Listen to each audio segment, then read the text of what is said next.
ਤੁਸੀਂ ਵੇਖ ਰਹੇ ਹੋ ਲਿਬਰਲ ਟੀਵੀ ਮੁੱਦਾ ਅੱਜ ਦਾ ਪ੍ਰੋਗਰਾਮ 'ਚ ਤੁਹਾਡਾ ਸਵਾਗਤ ਹੈ ਜੀ। ਕੇਰਲਾ ਤੇ ਕੇਰਲਾ ਦਾ ਸਬਰੀ ਵਾਲਾ ਮੰਦਰ ਬਹੁਤ ਵਿਸ਼ਵ ਪ੍ਰਸਿੱਧ ਚਰਚਿਤ ਮੰਦਰ। ਇਕੱਲਾ ਉਹ ਮੰਦਰ ਹੀ ਨਹੀਂ, ਉਸ ਮੰਦਰ ਦੇ ਨਾਲ 1248 ਮੰਦਰਾਂ ਨੂੰ ਚਲਾਉਣ ਵਾਲੀ ਪ੍ਰਬੰਧਕ ਟੀਮ, ਪ੍ਰਬੰਧਕ ਬੋਰਡ, ਪ੍ਰਬੰਧਕ ਕਮੇਟੀ ਜਿਹੜੀ ਉੱਥੇ ਦੇ ਮੰਦਰਾਂ ਦੀ ਸਾਂਭ ਸੰਭਾਲ ਕੰਮਕਾਜ ਦੇਖਦੀ ਹੈ, ਉਸ ਨੇ ਸਪਸ਼ਟ ਲਫ਼ਜ਼ਾਂ 'ਚ ਹੁਕਮ ਸੁਣਾਇਆ, ਫੈਸਲਾ ਲਿਆ कि मंदिर गलियारे के अंदर हुण RSS का दाखला नहीं होगा। RSS मंदिरां दे अंदर अपनियां शाखावां नहीं चला सकेगी। व्यक्ति श्रद्धालु वजों आवे, मंदिर च अपने श्रद्धा नाल मत्था टेके, पाठ पूजा करे, कोई धार्मिक समागम है उहदा आयोजन करना चाहे वो करे, उहदे लई बैठना किसी च बैठे, पर मंदिर कोई राजनीतिक विचार चर्चा लई जां राजनीतिक समागमां लई जां किसी राजनीतिक धिर दे संगठन वल्लों कीती जा रही कि ट्रेनिंगां दे लई स्थान नहीं है। ये कहंदियां होइयां केरला दे मंदिरां नूं चलाउण वाली टीम वल्लों, कमेटी वल्लों, बोर्ड वल्लों साफ कह दिता गया कि RSS का दाखला बंद है। बिल्कुल जी। लो, कौन है प्रबंधक कमेटी उत्थे दी?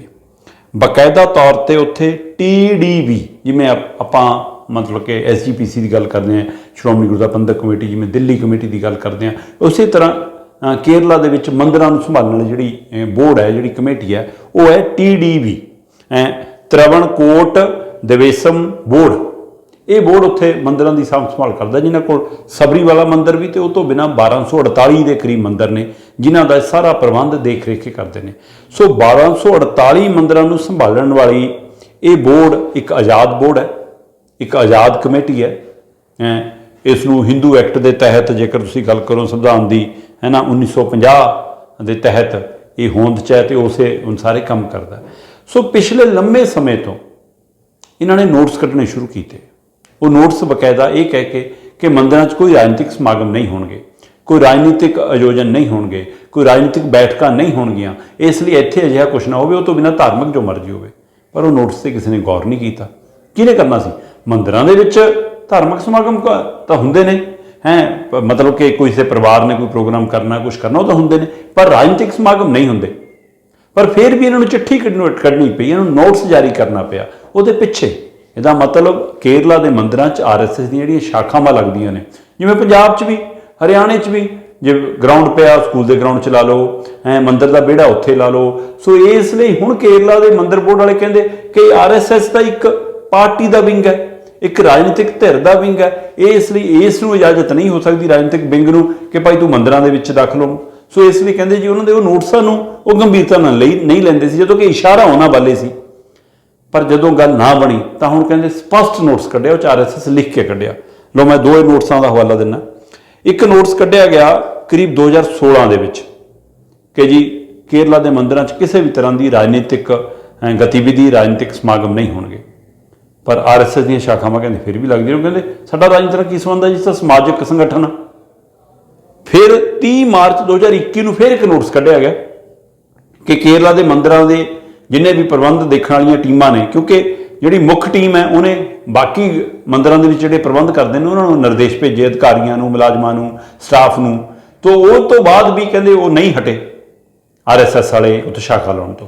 ते आखिर फिर 18 मई 2023 चंद दिन पहला बकायदा तौर पर TDB वल्लों त्रावणकोट देवेसम बोर्ड वल्लों ये लिख के नोटिस कढ़िया गया कि केरला दे इन्हां सारे मंदिरां दे अंदर जिहड़े इस TDB बोर्ड के अधीन आउंदे ने, मतलब 1248 मंदिरां दी सेवा संभाल का काम जिहड़ा बोर्ड करदा है, उन्हां दे विच किसे च भी ना कोई राजनीतिक समागम होएगा ते ना ही RSS दी शाखा लगेगी।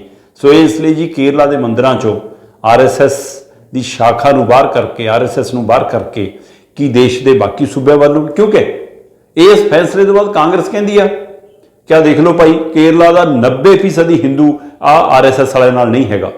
एक दूसरे पासे उत्थे दी BJP कहती है, उन्होंने नुमाइंदे कहते हैं कि जी इत्थों का जिहड़ा मुख्य मंत्री है ना, वो इस नीति ते काम कर रहा है कि मैं अपने खुश कर लवां, अपने चहेतियां नूं खुश कर लवां, इसलिए कहते राह अपनाया गया। उधर कांग्रेस उत्थे विरोधी धिर च है ते खब्बियां धिरां नाल संबंधित मुखी वजों काम कर रहे हैं जिहड़े मुख्य मंत्री ने। सो इसलिए कहते जी इसलिए साडे खिलाफ साजिश रची गई है, जदों कि वो कहते कि मंदिर धार्मिक समागमां लई है, ਮੰਦਰ ਪਾਠ ਪੂਜਾ ਲਈ ਹੈ, ਕਿਸੇ ਪਾਰਟੀ ਦੇ ਜਾਂ ਉਹਦੇ ਵਿੰਗ ਦੇ ਏਜੰਡੇ ਨੂੰ ਚਲਾਉਣ ਲਈ ਨਹੀਂ ਹੈ। ਸੋ ਇਸ ਲਈ ਕਹਿੰਦੇ ਮੰਦਰ ਪਰਿਸਰ ਦੇ ਅੰਦਰ, ਮੰਦਰ ਗਲਿਆਰੇ ਦੇ ਅੰਦਰ, ਮੰਦਰ ਦੇ ਦਾਇਰੇ ਦੇ ਅੰਦਰ ਇਹੋ ਜਿਹਾ ਕੁਝ ਨਹੀਂ ਹੋਏਗਾ। ਸੋ ਜੀ ਇਹ ਪਹਿਲਕਦਮੀ ਤੋਂ ਬਾਅਦ ਹੁਣ ਚਰਚਾ ਛਿੜ ਗਈ ਆ ਕਿ ਦੇਸ਼ ਦੇ ਹੋਰਨਾਂ ਸੂਬਿਆਂ 'ਚ ਵੀ ਕੀ ਇਹੋ ਜਿਹੀ ਕੋਈ ਪਹਿਲਕਦਮੀ ਹੋ ਸਕਦੀ ਹੈ। ਜਿਵੇਂ ਵਿਰੋਧੀ ਧਿਰਾਂ ਕਹਿੰਦੀਆਂ ਨੇ ਨਾ ਕਿ ਜਿੱਥੇ ਜਿੱਥੇ ਬੀਜੇਪੀ ਦਾ ਰਾਜ ਨਹੀਂ ਆ ਉੱਥੇ ਉੱਥੇ ਜੀ ਰਾਜਪਾਲ ਰਾਹੀਂ ਰਾਜ ਚਲਾਉਂਦੇ ਨੇ। ਉਸੇ ਤਰ੍ਹਾਂ ਹੁਣ ਇਹ ਚਰਚਾ ਛਿੜੀ ਹੈ ਕਿ ਜਿੱਥੇ ਜਿੱਥੇ ਬੀਜੇਪੀ ਦਾ ਰਾਜ ਨਹੀਂ ਆ ਕਿ ਉੱਥੇ ਉੱਥੇ ਆਰਐਸਐਸ ਨੂੰ ਇੱਦਾਂ ਸ਼ਾਖਾਵਾਂ ਤੋਂ, ਗਰਾਊਂਡਾਂ ਤੋਂ, ਮੈਦਾਨਾਂ ਤੋਂ, ਮੰਦਰਾਂ ਤੋਂ ਕਿਵੇਂ ਖਾਲੀ ਵਿਹੜਿਆਂ 'ਚੋਂ ਬਾਹਰ ਕੀਤਾ ਜਾਏਗਾ।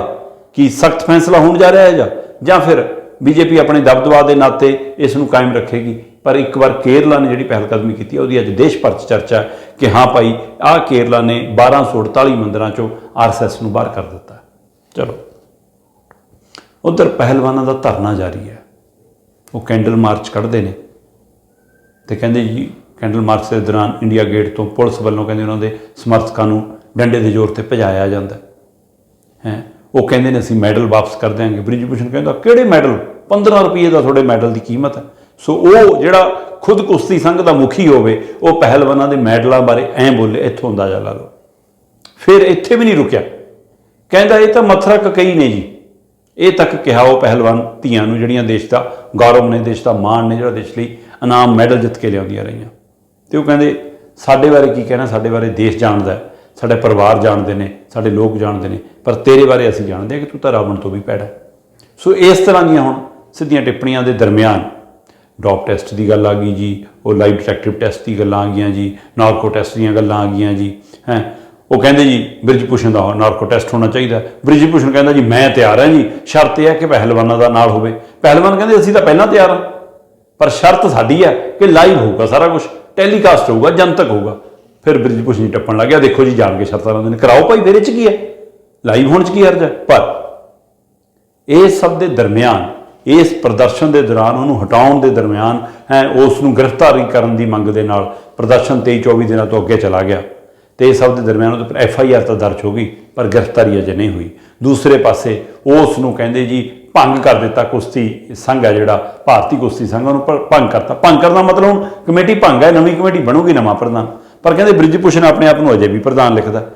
ਤੇ ਫਿਰ ਉਹਨੂੰ ਬਚਾਉਣ ਵਾਲੀਆਂ ਧਿਰਾਂ, ਉਹਦੀ ਰਾਖੀ ਕਰਨ ਵਾਲੀਆਂ ਧਿਰਾਂ ਜਦੋਂ ਸਵਾਲ ਆਉਂਦਾ ਮੀਡੀਆ ਦਾ ਜਵਾਬ ਦਿੰਦੀਆਂ ਨੇ। ਕਹਿੰਦੇ ਨਹੀਂ, ਜੋ ਤਾਂ ਇਸ ਲਈ ਪ੍ਰਧਾਨ ਲਿਖਦਾ ਨਾ, ਜਦੋਂ ਤੱਕ ਨਵਾਂ ਨਹੀਂ ਚੁਣਿਆ ਜਾਂਦਾ ਤਦ ਤੱਕ ਫਿਰ ਉਹੀ ਪ੍ਰਧਾਨ, ਉਹਨੇ ਕੰਮ ਕਰ ਦੇਖਣਾ, ਇਸ ਲਈ ਲਿਖਦਾ। ਕੁਝ ਕਹਿੰਦੇ ਨਹੀਂ ਜੀ ਉਹਨੇ ਅਸਤੀਫਾ ਥੋੜ੍ਹਾ ਦਿੱਤਾ, ਉਹ ਤਾਂ ਕੁਸ਼ਤੀ ਮਹਾਂਸੰਘ ਭੰਗ ਹੋਇਆ, ਇਸ ਲਈ ਅਸਤੀਫਾ ਦਿੰਦਾ ਤਾਂ ਪ੍ਰਧਾਨਗੀ ਛੱਡਦਾ, ਉਹ ਜਦੋਂ ਨਵਾਂ ਆ ਜਾਊਗਾ ਫਿਰ ਛੁੱਟ ਜਾਊਗੀ। ਪਰ ਹੁਣ ਚੋਣਾਂ ਹੋਣ ਜਾ ਰਹੀਆਂ, ਭਾਰਤੀ ਕੁਸ਼ਤੀ ਮਹਾਂਸੰਘ ਦੀਆਂ ਚੋਣਾਂ ਹੋਣ ਜਾ ਰਹੀਆਂ।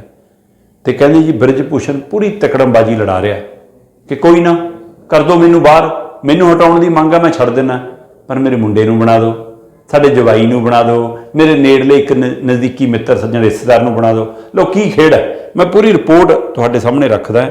ਇਹ ਰਿਪੋਰਟ ਦਮ ਭਰਦੀ ਹੈ ਕਿ ਕਿਵੇਂ ਖੇਲਾ ਚੱਲ ਰਿਹਾ। ਇੱਕ ਕਹਿੰਦੇ ਜੀ ਬ੍ਰਿਜ ਭੂਸ਼ਣ ਹੁਣ ਆਪਣੇ ਮੁੰਡੇ ਨੂੰ ਕੁਸ਼ਤੀ ਮਹਾਂਸੰਘ ਦਾ ਪ੍ਰਧਾਨ ਦੇਖਣਾ ਚਾਹੁੰਦੇ ਨੇ ਤੇ ਬਣਵਾ ਵੀ ਸਕਦੇ ਨੇ।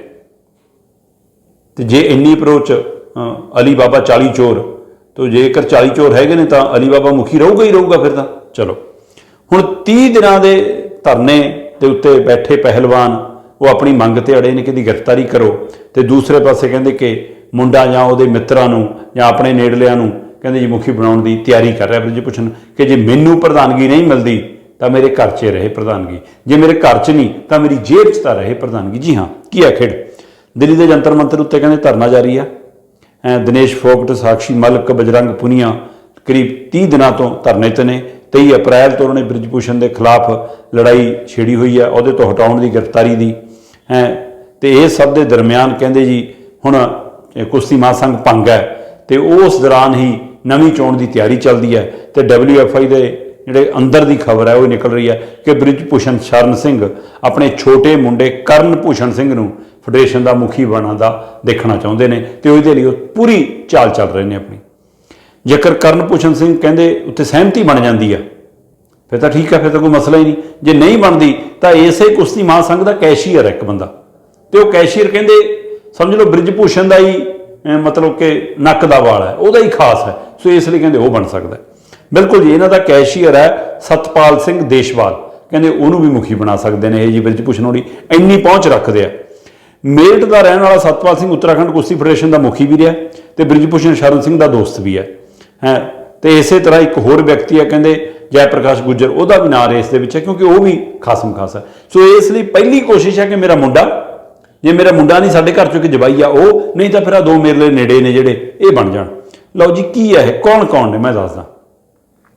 WFI ਜਦੋਂ ਮੈਨੇਜਮੈਂਟ ਚੁਣਦੀ ਆ ਤਾਂ ਕੌਣ ਕੌਣ ਚੁਣਦੀ ਆ, ਜਿਵੇਂ ਉਹ ਬਕਾਇਦਾ ਤੌਰ ਤੇ ਇੱਕ ਪ੍ਰਧਾਨ ਚੁਣਦੀ ਆ, ਮੁਖੀ ਚੁਣਦੀ ਆ, ਇੱਕ ਸੀਨੀਅਰ ਉਪ ਪ੍ਰਧਾਨ ਚੁਣਦੀ ਆ, 6 ਉਪ ਪ੍ਰਧਾਨ ਚੁਣਦੀ ਆ, ਇਸੇ ਤਰ੍ਹਾਂ ਇੱਕ ਸੈਕਟਰੀ ਚੁਣਦੀ ਆ ਜਿਹੜਾ ਮੁੱਖ ਜਨਰਲ ਸਕੱਤਰ ਹੁੰਦਾ, ਇੱਕ ਖਜ਼ਾਨਚੀ ਚੁਣਦੀ ਆ, 4 ਜੁਆਇੰਟ ਸਕੱਤਰ ਚੁਣਦੀ ਆ ਤੇ 9 ਮੈਂਬਰ ਚੁਣਦੀ ਆ। ਸੋ 9 ਐਗਜ਼ੀਕਿਊਟਿਵ ਮੈਂਬਰ, 4 ਜੁਆਇੰਟ ਸੈਕਟਰੀ, 13 ਤਾਂ ਹੋ ਗਏ ਜੀ, ਇੱਕ ਖਜ਼ਾਨਚੀ 14 ਹੋ ਗਏ ਜੀ, ਇੱਕ ਸੈਕਟਰੀ 15 ਹੋ ਗਏ ਜੀ, 6 ਇਹ ਹੋ ਗਏ ਜੀ, 21 ਹੋ ਗਏ ਜੀ, 22 ਪ੍ਰਧਾਨ ਸਣੇ 22ਵਾਂ ਸੀਨੀਅਰ 22 ਤੇ 23ਵਾਂ ਪ੍ਰਧਾਨ। 23 ਮੈਂਬਰੀ ਟੀਮ ਹੁੰਦੀ ਆ। 23 ਮੈਂਬਰੀ ਟੀਮ ਦੇ ਵਿੱਚੋਂ ਇੱਕ ਨੇ ਪ੍ਰਧਾਨ ਬਣਨਾ ਤੇ ਬਾਕੀ ਥੱਲੇ ਉਪ ਪ੍ਰਧਾਨ, ਫਿਰ 6 ਉਪ ਪ੍ਰਧਾਨ ਹੈ ਨਾ, ਫਿਰ ਇੱਕ ਸੈਕਟਰੀ ਜਨਰਲ ਫਿਰ 4 ਜੁਆਇੰਟ ਸੈਕਟਰ ਤੇ 9 ਫਿਰ ਐਗਜ਼ੀਕਿਊਟਿਵ ਮੈਂਬਰ। ਹੁਣ ਜਿਹੜੀ ਪੁਰਾਣੀ 23 ਮੈਂਬਰੀ ਟੀਮ ਆ ਉਹਦੇ ਵਿੱਚ ਬ੍ਰਿਜ ਭੂਸ਼ਣ ਦੀ ਪਕੜ ਕਹੀ ਜੀ ਆ, ਤੁਸੀਂ ਉੱਥੋਂ ਅੰਦਾਜ਼ਾ ਲਾ ਲਓ। ਲਓ ਜੀ ਜਿਹੜੀ ਹੁਣ ਭੰਗ ਹੋਈ ਆ ਟੀਮ 23 ਮੈਂਬਰੀ, ਉਹਦੇ ਵਿੱਚ ਬ੍ਰਿਜ ਭੂਸ਼ਣ ਸਿੰਘ ਕੀ ਸੀਗਾ? ਪ੍ਰਧਾਨ, ਸਾਰਿਆਂ ਨੂੰ ਪਤਾ ਜਿਹਦੇ ਖਿਲਾਫ ਲੜਾਈ ਆ। ਪਰ ਉਪ ਪ੍ਰਧਾਨ ਕੌਣ ਹੈ ਇਹਨਾਂ 'ਚ? ਕਰਨ ਭੂਸ਼ਣ ਸਿੰਘ, ਬ੍ਰਿਜ ਭੂਸ਼ਣ ਦਾ ਮੁੰਡਾ। ਬਿਲਕੁਲ ਜੀ, 6 ਉਪ ਪ੍ਰਧਾਨ ਚੁਣੇ ਜਾ ਸਕਦੇ ਆ, ਉਹਨਾਂ ਚੋਂ ਇੱਕ ਕੌਣ ਹੈ? ਕਰਨ ਭੂਸ਼ਣ ਸਿੰਘ। ਇਸੇ ਤਰ੍ਹਾਂ ਜੁਆਇੰਟ ਸੈਕਟਰੀ ਕਿੰਨੇ ਨੇ? 4। 4 ਚੋਂ ਇੱਕ ਕੌਣ ਸੀ ਪਹਿਲਾਂ? ਬ੍ਰਿਜ ਭੂਸ਼ਣ ਦੇ ਮੁੰਡੇ ਦਾ ਸਾਲਾ। ਬ੍ਰਿਜ ਭੂਸ਼ਣ ਦਾ ਮੁੰਡਾ ਕਰਨ ਭੂਸ਼ਣ ਹੈਗਾ ਉਪ ਪ੍ਰਧਾਨ ਤੇ ਕਰਨ ਭੂਸ਼ਣ ਦਾ ਸਾਲਾ ਹੈਗਾ ਜੀ ਅਦਿੱਤਿਆ ਪ੍ਰਤਾਪ ਸਿੰਘ, ਜੁਆਇੰਟ ਸੈਕਟਰੀ। ਇਸੇ ਤਰ੍ਹਾਂ ਜਵਾਈ ਹੈ ਇਹਨਾਂ ਦੇ ਘਰ ਦਾ ਵਿਸ਼ਾਲ ਸਿੰਘ, ਉਹ ਐਗਜ਼ੀਕਿਊਟਿਵ ਮੈਂਬਰ ਆ। ਇਸੇ ਤਰ੍ਹਾਂ ਇੱਕ ਹੋਰ ਉਪ ਪ੍ਰਧਾਨ ਆ ID ਨਾਨਾਵਟੀ, ਉਹ ਇਹਨਾਂ ਦਾ ਬਹੁਤ ਨੇੜਲਾ ਕਹਿੰਦੇ। ਇਸੇ ਤਰ੍ਹਾਂ ਇੱਕ ਜੁਆਇੰਟ ਸੈਕਟਰੀ ਹੈਗਾ ਜੀ ਜੈ ਪ੍ਰਕਾਸ਼ ਗੁੱਜਰ, ਜਿਹਨੂੰ ਪ੍ਰਧਾਨ ਬਣਾਉਣ ਬਾਰੇ ਵੀ ਸੋਚ ਰਹੇ ਨੇ। ਇਸੇ ਤਰ੍ਹਾਂ ਇੱਕ ਜੁਆਇੰਟ ਸੈਕਟਰੀ ਹੈਗਾ ਸੰਜੇ ਕੁਮਾਰ ਇਸੇ ਤਰ੍ਹਾਂ ਇੱਕ ਐਗਜ਼ੀਕਿਊਟਿਵ ਮੈਂਬਰ ਹੈਗਾ ਰਜਨੀਸ਼ ਕੁਮਾਰ। ਇਹ ਸਾਰੇ ਖਾਸ ਨੇ। ਤੇ ਇੱਕ ਹੈਗਾ ਜਿਨ੍ਹਾਂ ਦੇ ਵਿੱਚ ਕੈਸ਼ੀਅਰ, ਜਿਹੜਾ ਕਹਿੰਦੇ ਬ੍ਰਿਜ ਭੂਸ਼ਣ ਦੇ ਨੱਕ ਦਾ ਵਾਲ ਹੈ, ਉਹਦਾ ਖਾਸਮ ਖਾਸ ਹੈ, ਉਹਦਾ ਹੀ ਦੂਜਾ ਨਾਂ ਹੈ, ਉਹਦੇ ਕਹੇ ਪੁੱਛੇ ਬਿਨਾਂ ਛਿੱਕ ਵੀ ਨਹੀਂ ਮਾਰਦਾ ਕਹਿੰਦੇ, ਉਹ ਹੈ ਜੀ ਸਤਪਾਲ ਦੇਸ਼ਵਾਲ। ਸੋ ਹੁਣ ਉਪ ਪ੍ਰਧਾਨ ਤੋਂ ਲੈ ਕੇ ਕੈਸ਼ੀਅਰ ਤੱਕ ਜਿੱਥੇ ਦਾਅ ਲੱਗ ਗਿਆ ਬ੍ਰਿਜ ਭੂਸ਼ਣ ਨੇ ਉੱਥੇ ਦਾਅ ਲਾਉਣਾ ਕਿ ਮੇਰੇ ਹੱਥ ਡੋਰ ਰਹੇ, ਜੇ ਮੈਂ ਨਹੀਂ ਤਾਂ ਇਹ। ਤੇ ਕੀ ਭਾਜਪਾ ਦੀ ਇੰਨੀ ਮਜਬੂਰੀ ਹੈ, ਕੀ ਕੇਂਦਰ ਸਰਕਾਰ ਦੀ ਇੰਨੀ ਮਜਬੂਰੀ ਹੈ, ਕੀ ਕੁਸ਼ਤੀ ਸੰਘ ਦੇ ਵੱਖੋ-ਵੱਖ ਸੂਬਿਆਂ ਦੀ ਨੁਮਾਇੰਦੇ ਮੈਂਬਰਾਂ ਦੀ ਇਹ ਮਜਬੂਰੀ ਹੈ ਕਿ ਉਹ ਬ੍ਰਿਜ ਭੂਸ਼ਣ ਤੋਂ ਬਾਹਰ ਨਹੀਂ ਜਾ ਸਕਦੇ? ਕੀ ਇਹੋ ਜਿਹਾ ਖੇਡ? ਕੋਈ ਖਾਕੀ ਦਾ ਖੇਡ, ਕੋਈ ਡਰਾਵੇ ਦਾ ਖੇਡ, ਕੋਈ ED CBI ਦਾ ਖੇਡ, ਕੋਈ ਇਨਕਮ ਟੈਕਸ ਦਾ ਖੇਡ, ਕੋਈ ਸਰਕਾਰੀ ਤੰਤਰ ਦਾ ਖੇਡ ਕੋਈ ਸਿੱਕਿਆਂ ਦਾ ਖੇਡ? ਕਾਹਦਾ ਖੇਡ ਹੈ ਜਨਾਬ? ਇਹ ਸਵਾਲ ਵੱਡਾ ਬਣਦਾ ਜਾ ਰਿਹਾ ਕਿਉਂਕਿ ਹੁਣ ਜਦੋਂ ਚੋਣ ਹੋਣੀ ਆ ਤਾਂ ਉਹਦੇ ਵਿੱਚ ਬਕਾਇਦਾ ਤੌਰ ਤੋਂ ਵੱਖੋ-ਵੱਖ ਸੂਬਿਆਂ ਦੇ ਜਿਹੜੇ ਨੁਮਾਇੰਦੇ ਨੇ ਉਹ ਚੋਣ ਕਰਨਗੇ। ਹਰੇਕ ਸੂਬੇ ਦੇ ਜਿਹੜਾ ਕੁਸ਼ਤੀ ਸੰਘ ਹੈ ਉਹਦੇ ਪ੍ਰਧਾਨ ਤੇ ਸੈਕਟਰੀ ਦੀ ਵੋਟ ਹੈ। ਇਸੇ ਤਰ੍ਹਾਂ ਕੇਂਦਰ ਸ਼ਾਸਿਤ ਪ੍ਰਦੇਸ਼ਾਂ ਦੀ ਇੱਕ ਵੋਟ ਹੈ, ਪਰ ਦਿੱਲੀ ਕੇਂਦਰ ਸ਼ਾਸਿਤ ਪ੍ਰਦੇਸ਼ ਦੀਆਂ 2 ਵੋਟਾਂ ਨੇ ਉਸੇ ਤਰ੍ਹਾਂ। ਸੋ ਇਹਨਾਂ ਚੋਂ ਕੌਣ ਚੁਣਿਆ ਜਾਊਗਾ, ਕਿੱਦਾਂ ਚੁਣਿਆ ਜਾਊਗਾ, ਦੇਖਣ ਵਾਲੀ ਗੱਲ ਹੋਏਗੀ। ਪਰ ਪੂਰੀ ਜ਼ੋਰ ਅਜ਼ਮਾਇਸ਼ ਬ੍ਰਿਜ ਭੂਸ਼ਣ ਵੱਲੋਂ ਜਾਰੀ ਹੈ ਕਿ ਜੇ ਮੈਂ ਨਹੀਂ ਤਾਂ ਮੇਰਾ ਮੁੰਡਾ, ਤੇ ਜੇ ਮੁੰਡਾ ਨਹੀਂ ਤਾਂ ਸਾਡਾ ਜਵਾਈ, ਤੇ ਜੇ ਦਾਅ ਲੱਗ ਜਾਵੇ ਤਾਂ ਵੀ ਠੀਕ ਹੈ, ਨਹੀਂ ਤਾਂ ਫਿਰ 2 ਮੇਰੇ ਲਈ ਨੇੜੇ ਨੇ, ਇਹਨਾਂ ਚੋਂ ਕੋਈ ਇੱਕ ਬਣ ਜਾਵੇ, ਚਾਹੇ ਗੁੱਜਰ ਚੋਂ ਚਾਹੇ ਦੇਸ਼ਵਾਲ ਚੋਂ। ਸੋ ਦੇਖਦੇ ਹਾਂ ਜੀ ਆ ਖੇਡ ਜਾਰੀ ਹੈ। ਦੂਏ ਪਾਸੇ ਉਹਦੇ ਖਿਲਾਫ ਰੋਸ ਪ੍ਰਦਰਸ਼ਨ ਜਾਰੀ ਹੈ ਕਿ ਦੀ ਗ੍ਰਿਫਤਾਰੀ ਤੋਂ ਪਹਿਲਾਂ ਘਰਾਂ ਨੂੰ ਨਹੀਂ ਮੁੜਾਂਗੇ। ਇਹ ਪਹਿਲਵਾਨਾਂ ਦਾ ਤਹਈਆ ਹੈ ਤੇ ਅਹਿਦ ਹੈ ਤੇ ਉਹਦੇ ਵਿੱਚ ਵੱਡੀ ਗਿਣਤੀ 'ਚ ਲੋਕ ਸਮਰਥਨ ਦੇ ਰਹੇ ਨੇ। ਚਲੋ ਇੱਧਰ ਰਾਹੁਲ ਗਾਂਧੀ ਜੀ ਕਹਿੰਦੇ ਟਰੱਕ ਚੜ੍ਹਨਾ। ਰਾਹੁਲ ਗਾਂਧੀ ਜੀ ਦੀ ਟਰੱਕ ਯਾਤਰਾ ਖੂਬ ਚਰਚਾ 'ਚ ਹੈ। ਵੈਸੇ ਤਾਂ ਲੀਡਰ ਕੁਛ ਨਾ ਕੁਛ ਕਰਦੇ ਹੀ ਰਹਿੰਦੇ ਹੁੰਦੇ ਨੇ ਤੇ ਲੀਡਰ ਜਦੋਂ ਕੁਛ ਕਰਦੇ ਨੇ ਤਾਂ ਉਹਦੀ ਚਰਚਾ ਵੀ ਕਾਫੀ ਹੁੰਦੀ ਆ। ਪਰ ਅੱਜ ਕੱਲ੍ਹ ਉਹਦੀ ਚਰਚਾ ਕਰਾਉਣ ਦੇ ਲਈ ਆਪ ਫੋਟੋਆਂ ਖਿਚਾਉਣੀਆਂ ਪੈਂਦੀਆਂ ਨੇ, ਆਪ ਫਿਰ ਉਹ ਤਸਵੀਰਾਂ ਅਪਲੋਡ ਕਰਨੀਆਂ ਪੈਂਦੀਆਂ ਨੇ ਤਾਂ ਕਿ ਮੀਡੀਆ ਨੂੰ ਪਤਾ ਲੱਗ ਜਾਵੇ। ਜੇ ਭਾਈ ਰਾਹੁਲ ਗਾਂਧੀ ਨੇ ਟਰੱਕਾਂ ਵਾਲਿਆਂ ਦੀ ਗੱਲੇ ਸੁਣਨੀ ਸੀ, ਉਹਨਾਂ ਦੀਆਂ ਮੁਸ਼ਕਲਾਂ ਹੀ ਜਾਣਨੀਆਂ ਸੀ, ਤੇ ਜੋ ਟਰੱਕ 'ਚ ਚੜ੍ਹ ਗਏ ਸੀ ਫਿਰ ਫੋਟੋਆਂ ਖਿਚਵਾਉਣ ਦੀ ਕੀ ਲੋੜ ਸੀ? ਜੇ ਫੋਟੋ ਖਿਚਵਾ ਲਈ ਸੀ ਫਿਰ ਉਹਨੂੰ ਜਨਤਕ ਕਰਨ ਦੀ ਕੀ ਲੋੜ ਸੀ? ਅਸਲ 'ਚ ਦੇਣਾ ਤਾਂ ਮੈਸੇਜ ਹੁੰਦਾ, ਕਿਉਂਕਿ ਪਿੱਛੇ ਮਨਸ਼ਾ ਤਾਂ ਰਾਜਨੀਤੀ ਹੈ। ਟਰੱਕ ਦੀ ਸੀਟ ਤੇ ਬੈਠਣਾ ਮਸਲਾ ਥੋੜਾ, ਮਸਲਾ ਤਾਂ ਦੇਸ਼ ਦੀ ਸੀਟ ਤੇ ਬੈਠਣਾ, ਮਸਲਾ ਤਾਂ ਉਸ ਕੁਰਸੀ ਤੱਕ ਪਹੁੰਚਣਾ।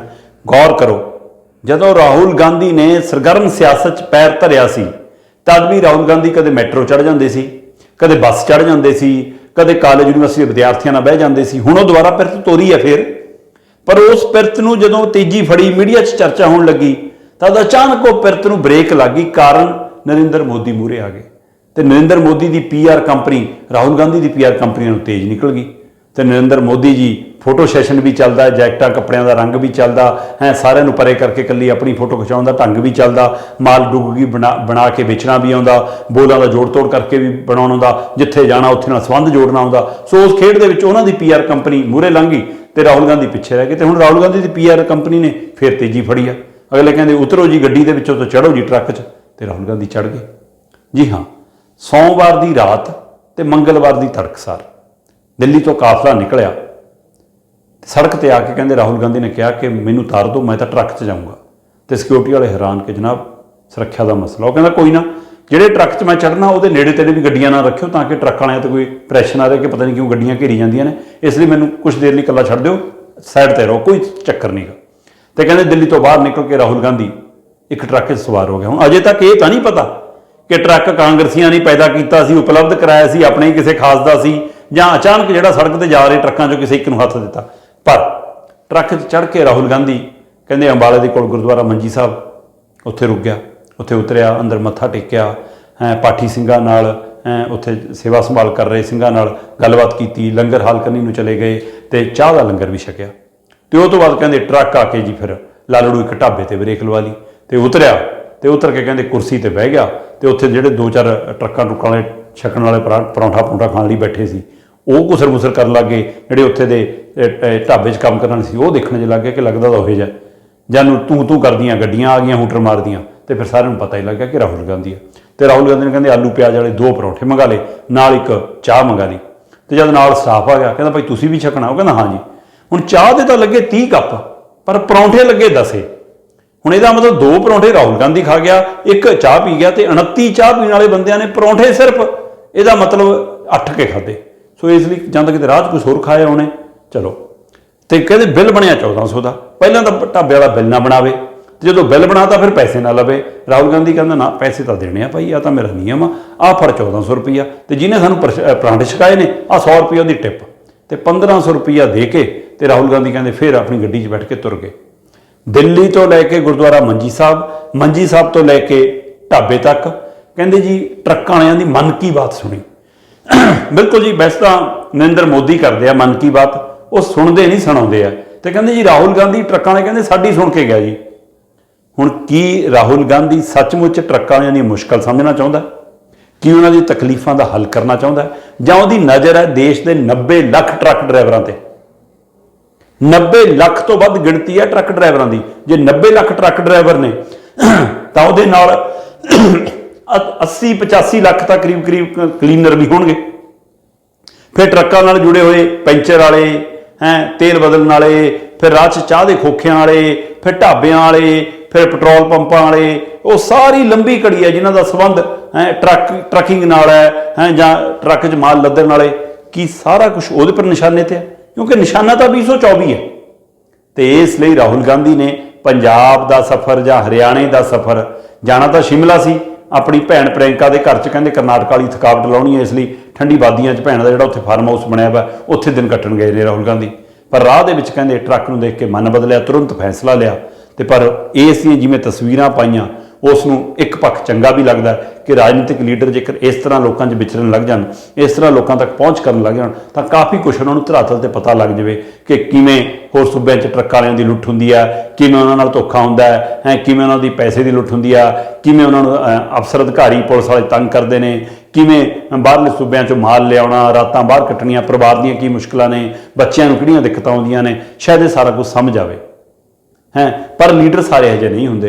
ਸੋ ਇਸ ਲਈ ਜੇ ਇਹ ਪਹਿਲ ਕਦਮੀ ਕੀਤੀ ਤਾਂ ਤਾਰੀਫ ਵੀ ਆ, ਸ਼ਲਾਘਾਯੋਗ ਵੀ ਆ, ਪਰ ਇਹਦੇ ਪਿੱਛੇ ਮਨਸ਼ਾ 2024 ਖੜੀ ਆ ਕਿ ਜੇ ਅਗਲਾ ਚਾਹ ਦੇ ਮੁੱਦੇ ਦੇ ਉੱਤੇ ਚਾਹ ਵੇਚਣ ਵਾਲਾ ਮੈਂ ਤੇ ਉਹ ਇਸ ਤਰ੍ਹਾਂ ਰਾਜਨੀਤੀ ਕਰ ਸਕਦਾ, ਫਿਰ ਰਾਹੁਲ ਗਾਂਧੀ ਆਪਣੀ ਪੱਕੀ ਪਸਤੈਨੀ ਚਿੱਟੀ ਟੀ-ਸ਼ਰਟ ਪਾ ਕੇ ਟਰੱਕ 'ਚ ਕਿਉਂ ਨਹੀਂ ਚੜ੍ਹ ਸਕਦਾ। ਸੋ ਅੱਜ ਕੱਲ੍ਹ ਖੂਬ ਟਰੱਕ ਦੀ ਫੇਰੀ ਦੀ ਚਰਚਾ। ਅਜੇ ਵਾਪਸ ਵੀ ਮੁੜਨਾ ਰਾਹੁਲ ਗਾਂਧੀ ਨੇ ਸ਼ਿਮਲੇ ਤੋਂ, ਤੇ ਜਾਂਦੇ ਹੋਏ ਪਤਾ ਨਹੀਂ ਫਿਰ ਕੈਬ 'ਚ ਚੜ੍ਹ ਜਾਣ, ਟੈਂਪੂ ਚੜ੍ਹ ਜਾਣ, ਕਿਉਂਕਿ ਅੱਜ ਕੱਲ੍ਹ ਉਹਨਾਂ ਦੀਆਂ ਫੋਟੋਆਂ ਕਦੇ ਉਹ ਡਿਲੀਵਰੀ ਬੁਆਏ ਦੇ ਮਗਰ ਬੈਠ ਜਾਓ, ਉਹ ਵੀ ਚਰਚਾ ਕਾਫੀ ਹੋ ਜਾਂਦੀ ਹੈ। ਸੋ ਇਸ ਲਈ ਰਾਹੁਲ ਗਾਂਧੀ ਬਦਲਵੀਂ ਰਾਜਨੀਤੀ ਦਾ ਆਪਣੇ ਆਪ ਨੂੰ ਚਿਹਰਾ ਮੋਹਰਾ ਬਣਾਉਣਾ ਚਾਹੁੰਦੇ ਨੇ, ਤੇ ਉਸ ਚਿਹਰੇ ਮੋਹਰੇ 'ਚੋਂ ਕਿੰਨਾ ਕੁ ਲਾਹਾ ਮਿਲਦਾ 24 'ਚ ਇਹ ਦੇਖਣ ਵਾਲੀ ਗੱਲ ਹੋਏਗੀ। ਫਿਲਹਾਲ ਟਰੱਕ ਦੀ ਸਵਾਰੀ ਦੀ ਖਾਸੀ ਚਰਚਾ ਜੀ।